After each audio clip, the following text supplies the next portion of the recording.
Almost 1 million people have been trafficked across the Mediterranean Sea to Europe in 2015 alone, while an estimated 25,000 people have disappeared or died in the last decade after their vessels sank somewhere between Africa and Europe.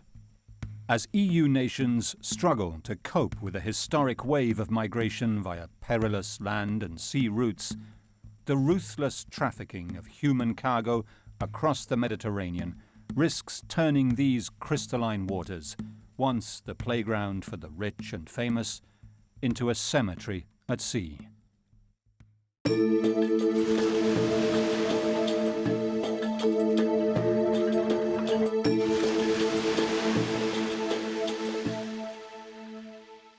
Lampedusa, the southernmost point of Europe, just 70 kilometers from the shores of Africa. Kos, one of the Greek islands, just 5 kilometers from Turkey. Lesbos, even closer to Turkey. These beautiful, barren islands in the Mediterranean Sea are like life rafts for hundreds of thousands of men, women and children caught up in an epic human migration. My experience in this sector brings me to say that surely we need a collaboration of all European nations, because we find ourselves in front of a phenomenon that is of biblical proportions. Some of them were trafficked, some of them were very mistreated along the way. They've told us of being beaten by traffickers for asking for water, of seeing others who didn't make the journey, who died on the way. In 10 years, 20 years, when they write the history of this period we are living, they will say we are responsible for a genocide.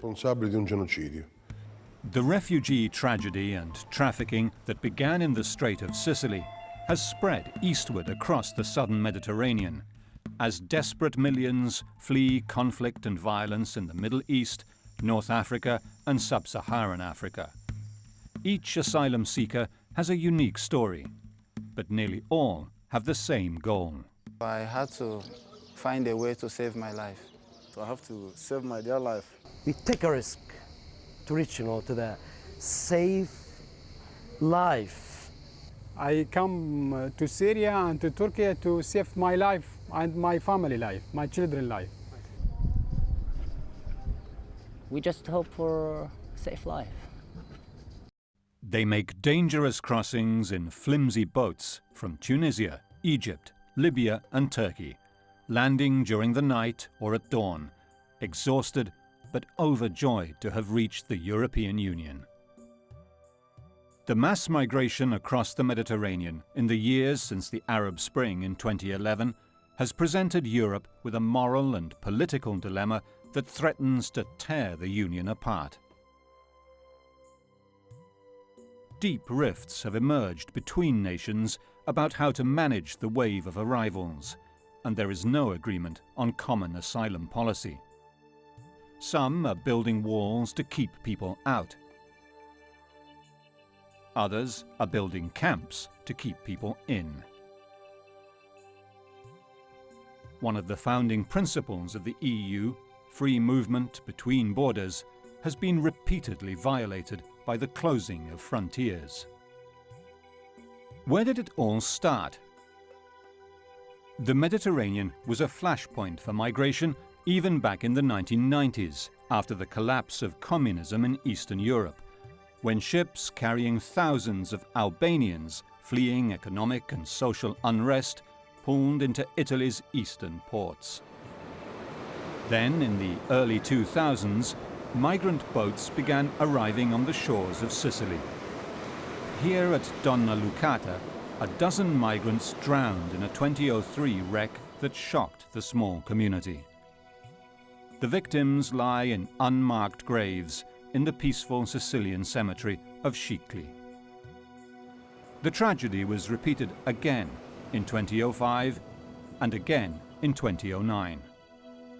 They were rare landings at the time, but only a glimpse of what was yet to come after the world radically changed in 2011.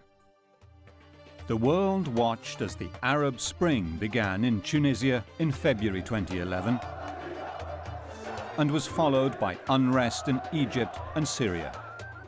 Then, in September 2011, a bloody civil war erupted in Libya, NATO air power toppling Muammar Gaddafi.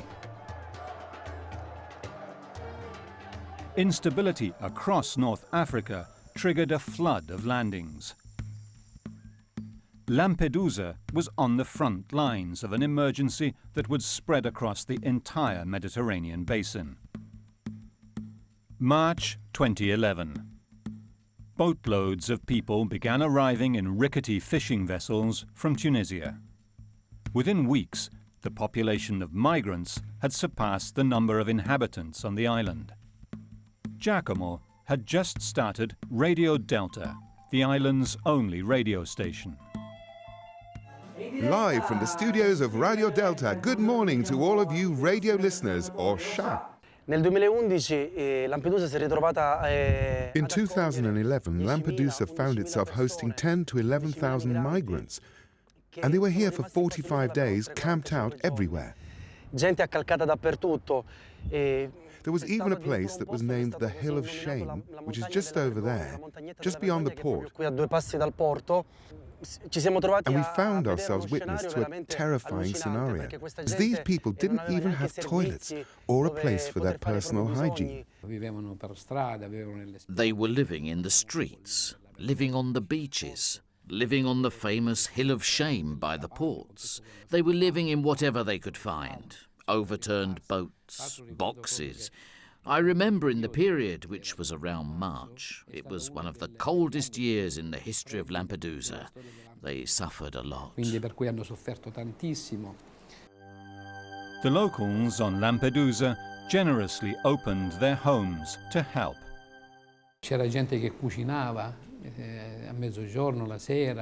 There were people cooking at midday and in the evening.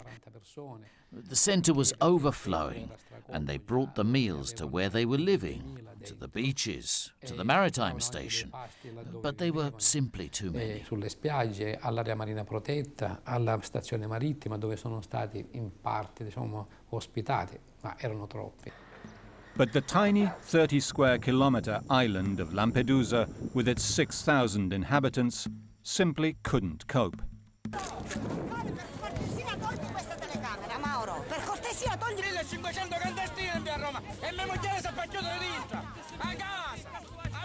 Tensions boiled over, with migrants setting fire to the overcrowded reception centre. Those who worked inside the camp at the time had survived a previous arson attack 2 years before. È successo il delirio. It was pure madness. The fire started, and you couldn't see anything because there was black smoke coming out everywhere. And we saw these flames getting higher and higher in a terrifying way. The air had become unbreathable, so we all started running out, and we got out intoxicated by the smoke and fumes, but we made it. Then, in 2011, there was another one.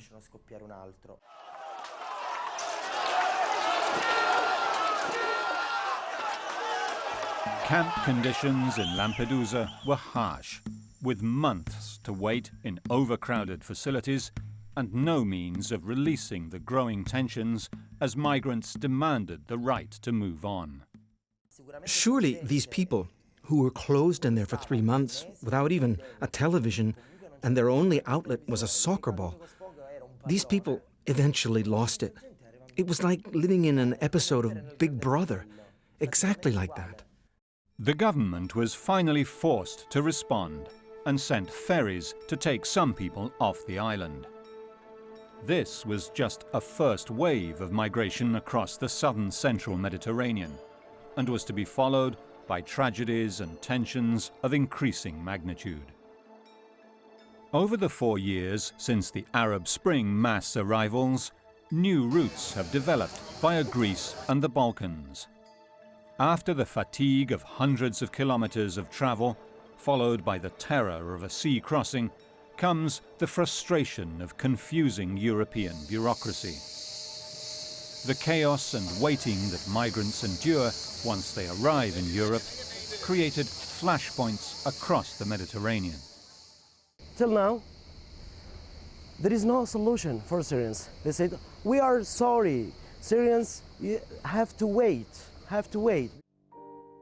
While Syrians fleeing civil war are often allowed to move on quickly, Africans and South Asians can languish for years as the bureaucracy runs its course. For me now, I spent 1 year, 4 months. When you have to wait for 1 year. Je ne sais pas, je ne sais rien. On m'a rien dit. Si tu as un problème, viens m'expliquer. Vous avez quel problème, quel problème. Les capitaines sont partis, nous on a assis. Emiliano Abramo offers support to migrants in the Sicilian reception centres through the Sant'Egidio Catholic charity.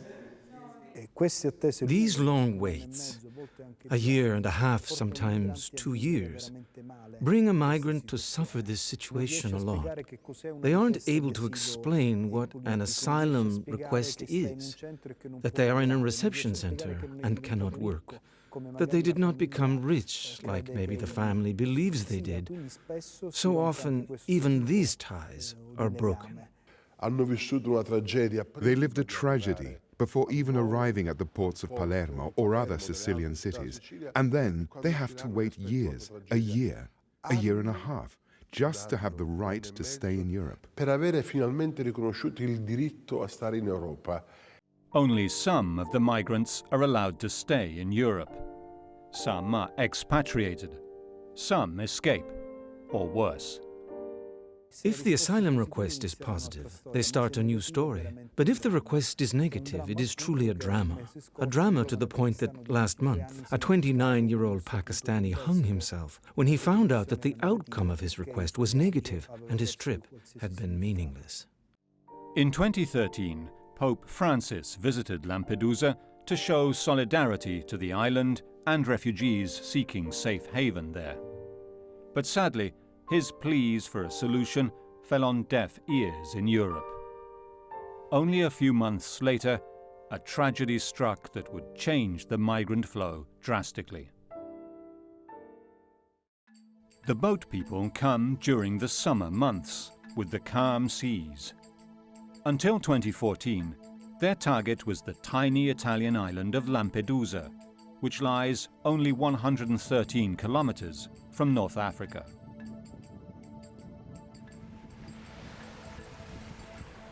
This white, sandy beach was declared the most beautiful in the world shortly before, just a few meters away, a migrant boat capsized. 366 men, women and children drowned.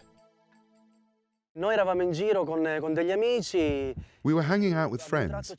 We heard about this huge mess that had happened, this huge apocalypse. So we all went down to the Rabbit Island beach, because we had heard it happened near there.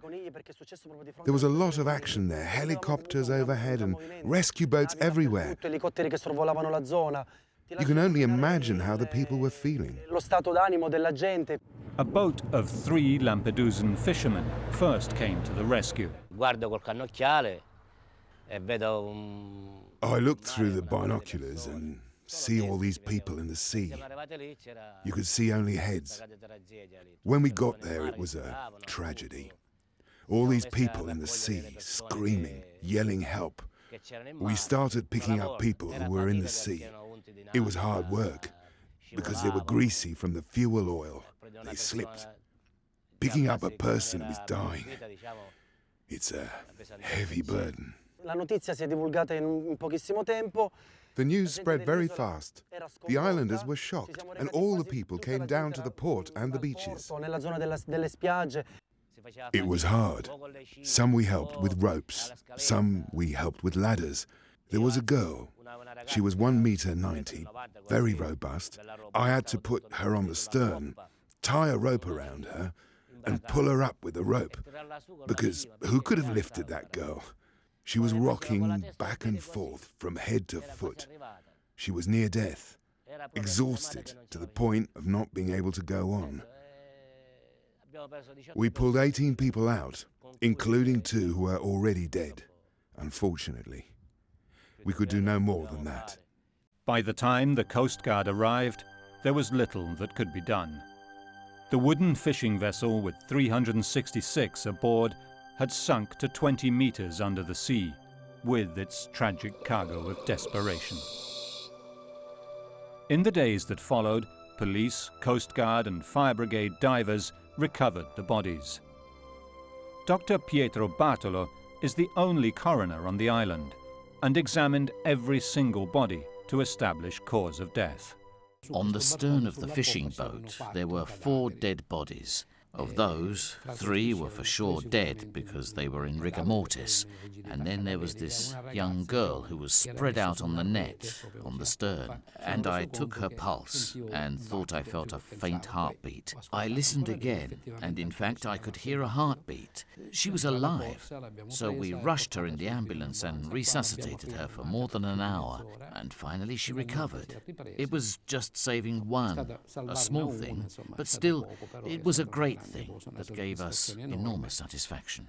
Hundreds of others were not so lucky. Coast Guard boats came in hour after hour with bodies. Poi invece abbiamo assistito a... Then we had to manage a continuous arrival of body after body after body. Among the dead of this tragedy, there were many children. There were pregnant women. The anger? The anger was that this happened on a day when there was beautiful weather and just a few hundred meters from the port. They had arrived. It would have taken just a few more minutes and they would have been safe. In fact, they had already prepared all the children. They were all dressed up. And doing the inspection, I noticed this thing. Because they were about to land somewhere new, so they were all dressed up in a dignified way. And that really struck me, to see all these little children, all with their best clothes on. Well, it really hurt me. Una cosa che mi ha fatto tanto male.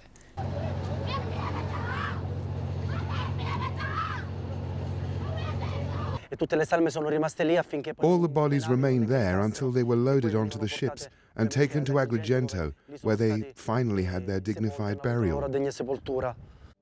In the new cemetery of Agrigento, as in dozens of other cemeteries scattered across Sicily, the unnamed migrants are buried as numbers.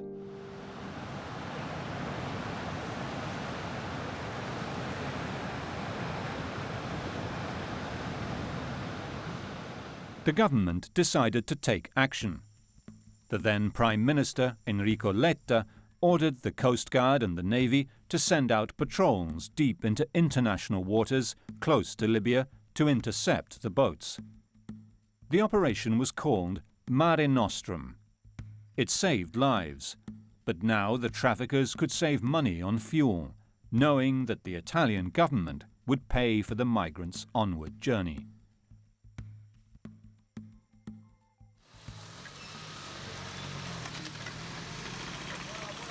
Palermo. Here in the bustling heart of the gritty Sicilian capital, Italian prosecutor Maurizio Scalia opened an investigation into the Lampedusa disaster. We began a series of activity with wiretaps, using telephone numbers of these subjects. The Palermo prosecutor's office became the hub of an Italy-wide investigation into the network of smugglers trafficking migrants across the Mediterranean and onwards towards the north.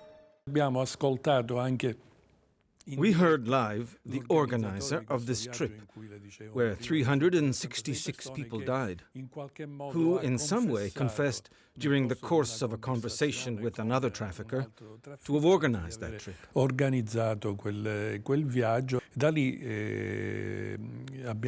From there, bit by bit, we exposed this network of traffickers.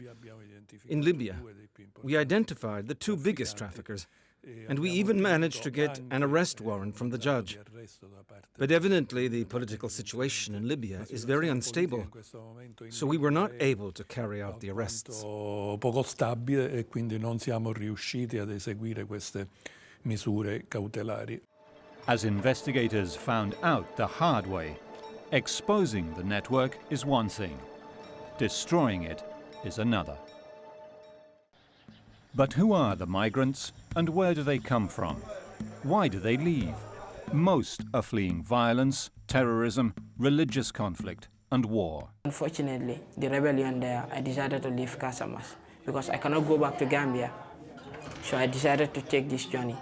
They are fighting in Nigeria also to ask me to do what is not under my religion, because I'm a Christian.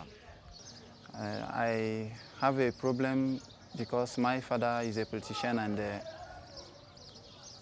he got himself into one mess or the other because of politics. So my family, generally, no one is at home now, and my father is dead because of the same issue. La population voulait manifester, eh bien, ils ont arrêté la population de ne pas à se manifester. Et ces jours-là, ils ont commencé porte à porte, ils ont fait, il y avait des morts et plusieurs blessures. Et ils m'ont poursuivi, ils m'ont même tiré, j'ai reçu le balle. The wars in Syria, Afghanistan and Iraq have displaced millions, mostly to Lebanon and Turkey. More than 700,000 people have taken to the narrow straits that separate Turkey from Greece. They then continue up the Balkan route toward northern Europe. Go to market, you're afraid. Somebody will come take the boat and you enter inside the people and bomb it and kill the people. Small girl, small boy, women, anything, men for shops. What do? This kill and this kill. We fled, from the war. Assad's barrels and ISIS knives, terrorists. You don't have a choice when you go to the army. You have two choices. You have to choose one of them. You don't have any third option. You have to kill or to be killed. Others are fleeing famine and abject poverty. Abdullah Hab was kidnapped from Abidjan and sent to work in the mines of Mauritania, where his civil rights were denied for one simple reason. Je suis parti, je suis venu à la police. Il dit non, parce que j'ai un problème, comme ça. Il m'a dit quoi, le policier, le commissaire, il m'a dit quoi, parce que tu es noir.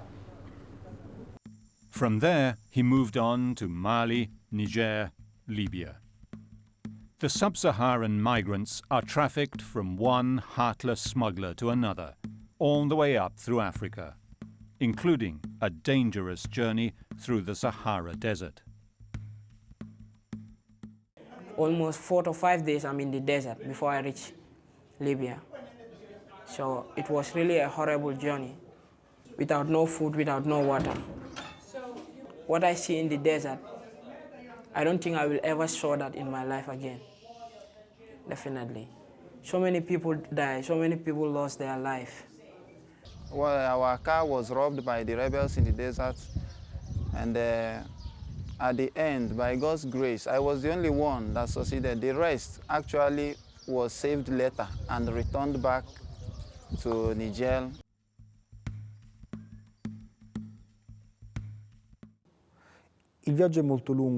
The trip is very long for migrants, because from the country of origin to arrive at the Great Funnel, which is Libya, the location where a lot of migrants arrive to await their turn for the trip to Europe, every time there is a passage from one human trafficker to another, they are exploited. Then he told me that when we reach in Libya, then I have to walk.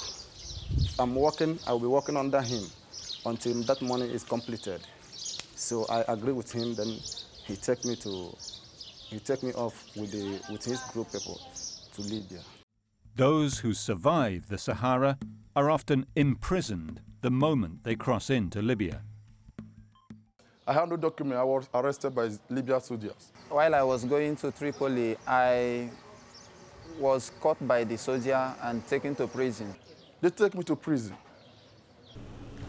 J'ai montré mon passeport parce qu'il y a plus de papier de Mauritanie déjà. J'ai montré mon passeport. Mais pourquoi lui-même me cacher pour rentrer? Non, je n'ai pas main. Mais d'accord. Vous êtes comme 35 personnes. D'accord. On va en prison. The police usually ask for a document. And if you don't have a document, you go to prison. If you have a document, they ask for a stamp. And if you have a stamp, they rip out the page. And you go to prison anyway. Gadron, that's where I arrived. But when we arrived there, we went to prison straight. Then on our way to Tripoli, we got the soldiers on the checking point. Then they arrest us, ask us for documents. Then we say that we don't have anything. Then they take us from there to prison. It is the same story for most Africans, who once in Libya are imprisoned and then requisitioned by powerful locals to work as slaves. They cross kilometre after kilometre, impervious zones of the desert. They arrive finally in Libya, where for weeks and months they are subject to violence and harassment. What they ask from people is money. Then me, I have no one who to pay for that money for me. So in that prison, because I was among the youngest, what I have to do is to clean the environment. I'll be there cleaning the environment, doing nonsense rubbish works there. I have to do it. I stayed there for 3 months in the prison. Then I was helped by one soldier. He said he have lawaju. If he rescue me out of the prison, I will work for him. Then he will do my Libya document for me with the work I will be working for him. They needed me to do so many electrical work in that prison yard. I did it and they promised they will leave me. And so you become a slave. Often they are penned in with fences, like cattle. On m'a pris à le mettre dans un campement. Il y a 1500 personnes dedans. 1500 personnes, on peut nous tous en demander dans la chambre, ça ne paye pas. Après, on a fait 6 mois, comme ça. You'll be in torture, harassment, no food, or even if you have to eat, it will be once per day. So it's crazy. Il y a 2 mois, on a fait en prison. Par jour, on mange un peu. Et l'eau, il y a sel dedans. On boit ça. Même, il y a les gens qui sont venus ensemble, sont malades à cause de l'eau là. Even for the lucky ones who break out or work their way out from prison, Libya is lawless. No one is safe. In Libya, everybody is carrying gun. You don't know who is soldier, you don't know who is individual man, you don't know who is civilian, you know. In Libya, they are all the same. He tried to confront them, but they are with guns. They decided to shoot him. Yes, yes. So it was like crazy. So, yes. And the brother, so unfortunately, he dies there.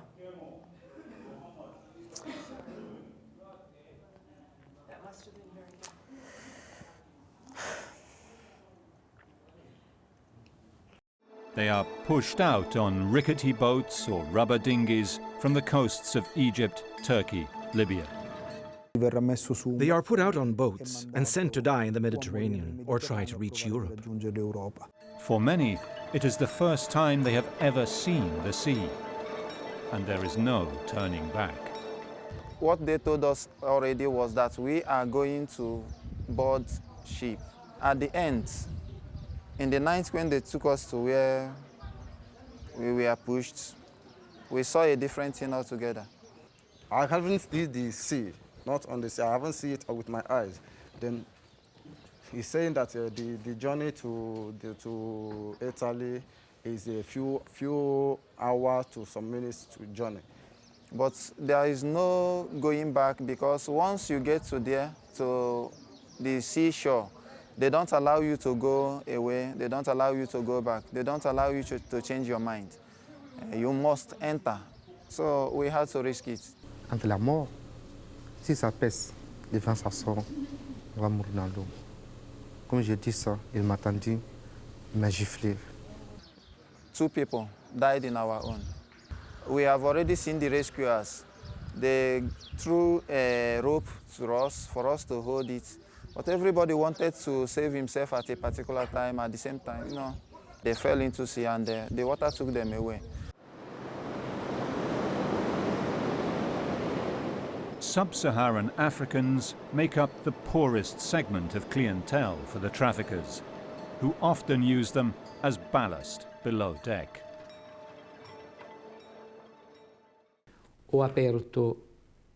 I opened the hold and went down and was walking on the dead.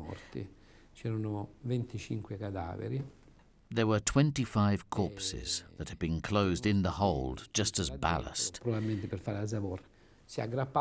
In fact, some of them were beaten with sticks, and during the inspections of the bodies I found broken bones and head wounds. So they closed them down there, and they died there in a matter of minutes. The poorest black Africans, who are used as ballast on larger boats, often die from suffocation due to engine fumes, or drown if the ship goes down. But on the top decks, traffickers pack the boat with higher-paying passengers who have already paid for the trip.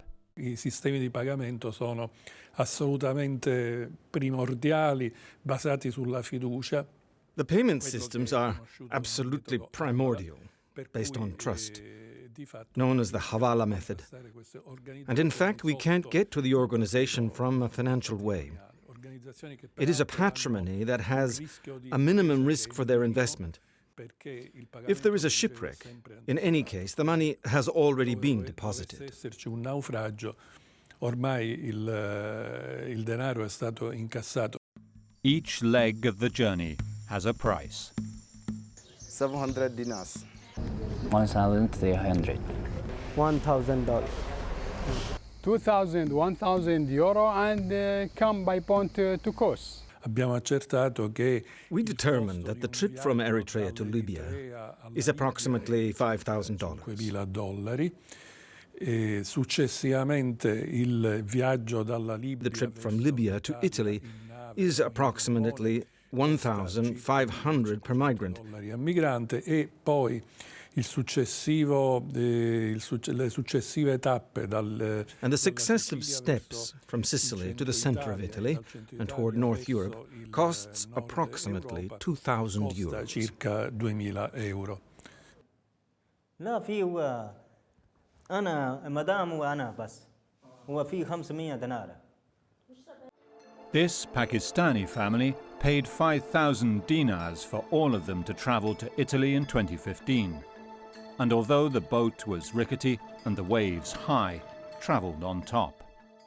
هو مش فاهم ولا هو قال لي هذا أنا في سفينة هيك بس هو ممكن نوم ممكن هيك بس. His wife was pregnant at the time of the crossing, and their young baby was born in the Mineo camp. This former NATO Air Force base is the largest reception centre in Europe. ثلاثة بابينو هذا بابينو مدام فكر كبير أنا واجد. But they are among the lucky ones. On the 18th of April 2015, a similar boat carrying 700 people capsized when it came in sight of a tanker that tried to rescue it. Sicilian fishermen from the port town of Mazara del Vallo were in the area and were the first to arrive on the scene. C'era di tutto in mare, ha detto, dalle oggetti, cappellini. There was everything there in the sea: clothing, objects, children's shoes even. But other than all the floating debris, we found nothing else. Just these 4 bodies, and that's it. Altri corpi non ne hanno trovati. Hanno trovato solo questi primi 4 e poi basta. Hundreds drowned, but the boat captain was identified by the few who survived the traumatic incident after they were brought to the port of Catania. In genere sono gli stessi immigrati. In general, it is usually the migrants themselves who indicate to the police who are the ones who were the captains of the boats, who are responsible for terrible crimes in the Sea of Lampedusa. For example, they throw in the sea those who protest, who are sick, the women who yell, or the children who cry. Chi protesta perché è ammalato, le donne che gridano, I bambini che piangono. These seem like stories we hear from the concentration camps of Dachau and Auschwitz. Tensions with Libya are high, making any attempt to arrest traffickers impossible. The fishing community of Mazara del Vallo is one of the largest in the Mediterranean, and the boats fish in international waters off the Libyan coast, where their nets get caught on sunken vessels and they risk being targeted by Libyan gangsters. Domenico has lost one of his ships to Libyan militias, but luckily was able to save the crew. A noi sono venuti con un battello, con un piccolo battello. They came with a small boat full of machine guns and hand grenades. They sequestered us and brought us to the port of Benghazi. And after a month, after various negotiations, we left from there with a boatload of money, and we had to pay these militias, because otherwise they would not let us go. Perché se no non ci facevano uscire da lì. Ultimamente c'è stato il fenomeno dell'uso della forza anche delle... Recently, there was the phenomenon of the use of arms to recover the boat. After the Coast Guard ships have rescued the migrants, they get close to the traffickers' boats, shoot against our boats, and try to recover the dinghy. Con dei barconi trafficanti sparano verso le nostre imbarcazioni e cercano di recuperare l'imbarcazione, il gommone. The mobilization of European fleets now patrolling the waters off Libya will make it more difficult for the traffickers, who have been making huge profits for years. But perhaps the only way to effectively disrupt this lucrative market is to offer safe and low-cost passage, a humanitarian bridge. The Mediterranean Sea covers some 2.5 million square kilometers from Spain to Israel. Nearly 1 million people crossed it by boat in 2015 to reach the shores of Europe, mainly via Italy and Greece. They transit through Turkey, Egypt, Libya, sometimes paying multiple smugglers along the way. Some are pushed directly out to sea. Others are taken to mother ships before being offloaded onto smaller boats near European waters.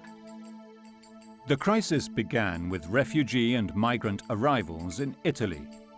But where to next? Once on Italian shores, many choose to leave the reception centres and continue through Europe clandestinely. This is especially true of Eritreans, who make up 18% of the migrants. Sono persone di passaggio. These are people passing through, the so-called invisibles, people who escape from the centers, pass by us to get something to eat, and then come together to take a bus either to Rome or Milan before leaving Italy. Their objective is to reach other family members in Northern Europe. Diciamo che il loro obiettivo è quello di raggiungere i propri familiari nel nord Europa. They continue north by bus, truck or train toward the Alps. Here in the fashion capital of Milan, they rest in the empty glass storefront designed for window shopping in the train station. They often rely on help from volunteers. But in the spring of 2015, the refugee crisis shifted eastwards, with nearly 2 million Syrian refugees in Turkey and another million in Lebanon beginning to migrate toward Europe via Greece and the Balkans. These are the narrow straits that separate Turkey from Greece. Just a few kilometers. With a night of fine weather, the crossing is easy.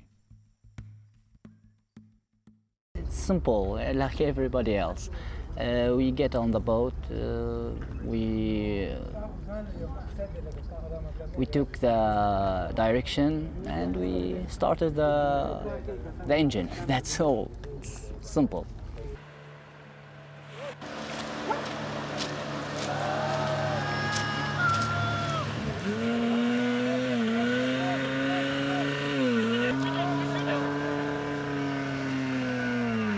Every day, dozens of such boats land on the shores of the Greek islands close to Turkey.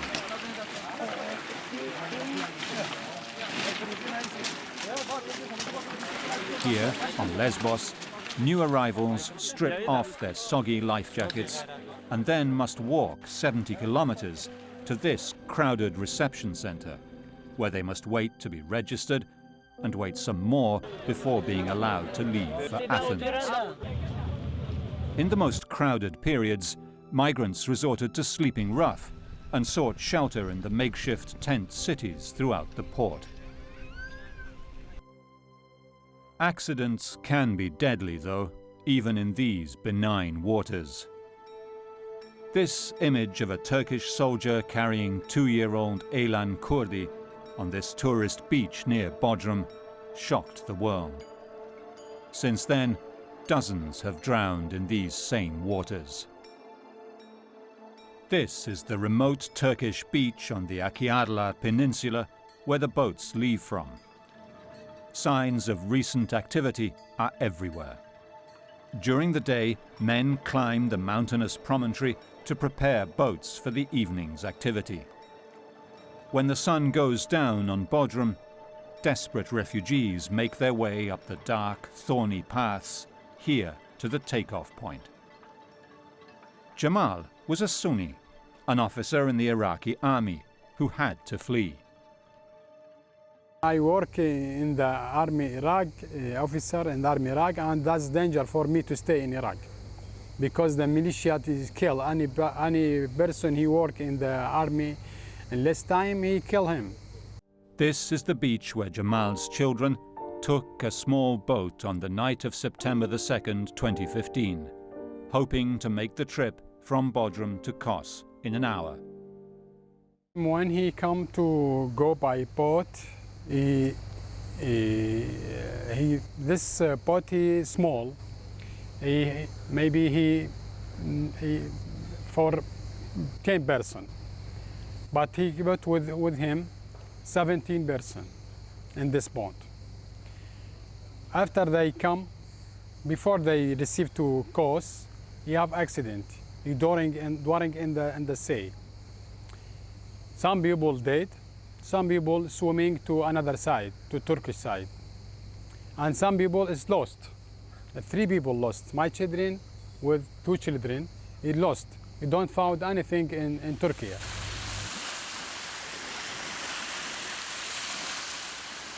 Others were more fortunate, like these Syrians and Iraqis who had just landed at dawn on the 18th of September 2015. We see all the water is on the boat, and we all the people we thinking we will be die. Just I want from the God to save all these people who came from Turkish. We want to be in a place safe. This is all we need. For those who do make it, the welcome on Kos is quite different from the reception they receive in Italy. This group has just been rescued by an Italian finance police vessel in the straits between Bodrum and Kos. They use their life jackets as mattresses and wash where they can. They are given no official information, but simply told to go to the Frontex office to be identified. First, you have to go to the Red Cross and take a ticket with number after a verification of your names, okay, your documents, passports or identity or something like that, okay, and after that you will take the number. Then you go to the police. You will find them on the list of the police. Although these islands are part of the European Union, the fingerprinting is not recognized by the rest of Europe, and Greece refuses to give them refugee status. In Italy as well, migrants often will do anything to avoid being fingerprinted. The fact is, the adults, as well as the minors who come to us, they are escaping from the centers. They don't want the police to take their fingerprints, because they don't want that the bureaucratic process of the asylum request is started in Italy. It is an unspoken understanding in the southern Mediterranean. Greece and Italy don't want them, and most don't want to stay in Greece or Italy. If there is opportunity, in Italy I stay. If there is no opportunity, I find my way out. I think we will go to Germany. I would like to go to Austria, or stay in Austria, or go to Finland or Sweden, any place. My children, when I lost him, he want to go to Germany to play football because he played football. International volunteers have arrived on Greek and Italian islands to try to help. One group, MOAS, even chartered their own rescue yacht and staffed it with Médecins Sans Frontières. But the sheer scale of the crisis is overwhelming. We start in the morning with breakfast. We take care of personal hygiene issues, and then do the distribution of clothes, which we collect from private citizens. Well, in the morning then we go along the coastline and give them like dry clothes, some water, some like food, because they are hungry and thirsty. And then at 11:30 we go to the police station, and most of the men are waiting there to register themselves, and we give some water and a fruit, like an apple or an orange. Migrants from Africa sometimes arrive barefoot, then are checked for scabies and infectious diseases at the Italian ports where they arrived. On Kos and Lesbos, these Syrian and Iraqi families arrived well-dressed and ready to continue their voyage north. But in both Italy and Greece, new arrivals are supposed to receive authorization and their paperwork before moving on. On Kos, the names of the fortunate few who have been authorized appear on a list that is posted on this board every morning, which the refugees examine attentively, searching for their names. The queues in front of the police station are long, and tempers flare as conditions are harsh.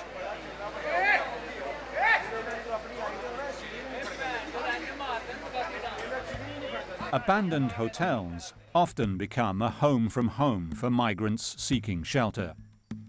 On Kos, they flocked to the Captain Elias on the outskirts of town. When local authorities closed it due to squalid conditions, migrants were forced out onto the streets. They began living in tents near the police station and in the park until their papers were ready. The park became known as the jungle. Then they went to a park, known as the jungle. That is where they live, mostly sleeping on the ground or sometimes on cardboard boxes. And the Syrian families, when they arrive, they often get rooms in the hotels, usually for 15 euros a night.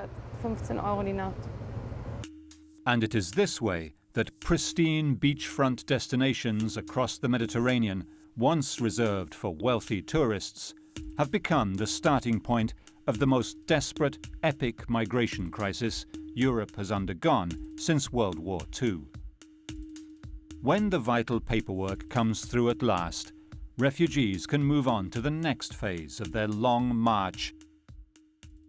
About 24 hours to Macedonia, then maybe 7 to 10 hours to Serbia. Then we get the Hungarian borders, the most difficult border.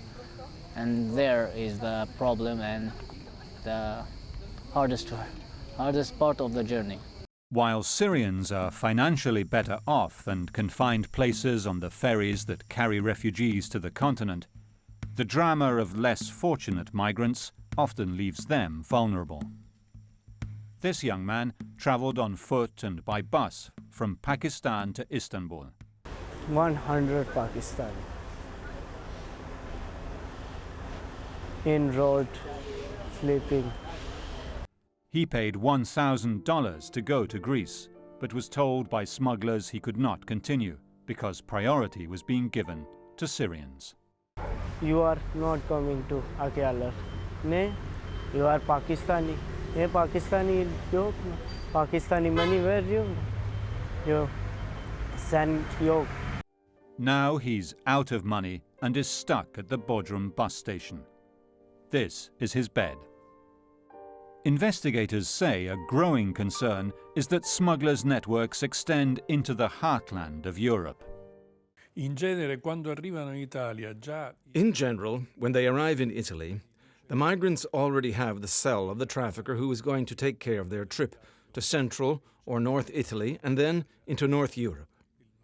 They contact them and sometimes have them escape from the reception centers. Dai centri di accoglienza. Organized crime is also finding ways to profit from lethal trafficking of human cargo. One infamous mob boss in Rome even boasted that migrants were a more lucrative trade than drugs.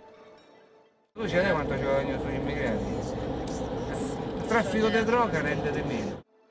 profitable contracts for running reception centers are a low-risk, high-profit business. Children traveling alone are among the most vulnerable. Sometimes they fall prey to prostitution or organ harvesting rings. The lucky ones are taken in by state welfare or charity organizations. There is certainly a torpid network of trafficking of children's organs who are taken and used by these death merchants and then only later taken on to the second reception, the so-called second reception. These teenagers have been through so much to be so young. One teenager I spoke to, he talked about just wanting a home, a place that his mother and his brother and he could live. Unfortunately, they were separated. When he left, there was fighting. He had to run for his life. He doesn't know if his mother and his brother are alive. But we just spoke and he talked about craving that, of having a home that they could live in together. Others want to rejoin their family, to just be able to call them, to have a settled life. It's a very basic set of needs that people want because they've been away from home. You have to keep in mind it's not just weeks. In some cases it's months, it's maybe 2 years. Abbiamo avuto diversi minori. We had various minors who asked us for first aid or sanitary help because they had scabies or dermatological problems. We offered to take them to the hospital, but they refused because they don't want to be identified. Loro si sono rifiutati per paura di essere identificati. The families who are fleeing Syria have seen incredible amounts of violence. The children who lived in Syria have seen people shot, have seen, often been the victims of violence directly themselves. So as that conflict has gone on for more than 4 years, you see that people have been through these very traumatic experiences, even young children, the pictures they draw. It shows what's pushing them out of Syria into neighboring countries, but also to make such a long journey. Although introducing illegal immigrants into the European Union is a crime, punishable with jail sentences, where there is demand, market forces are insurmountable, making the crisis unlikely to wane until stability is achieved in the countries of origin. There is no choice, mister. There is no choice. Even if you die under barrels, okay, or terrorist attacks, or cross the sea with its dangers to go to the safe land.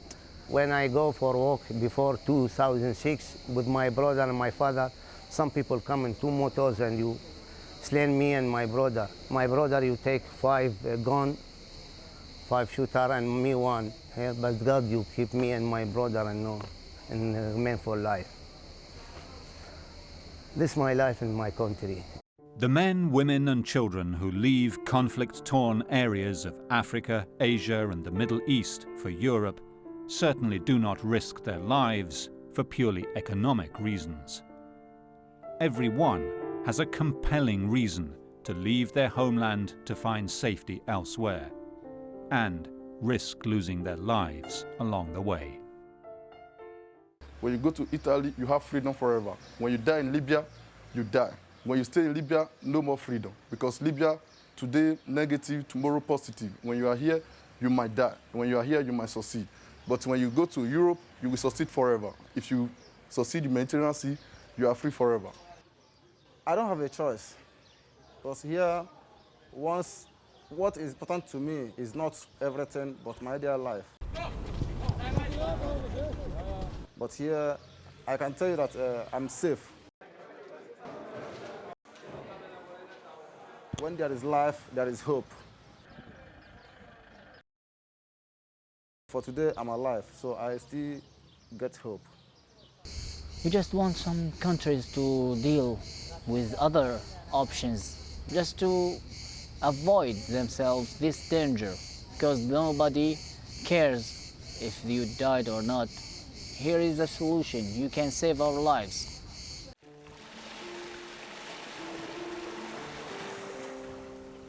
Unless the international community acts soon to provide safe passage for refugees and prevent lethal trafficking of human cargo, thousands more will die, taking their hopes and dreams with them to the bottom of the Mediterranean Sea.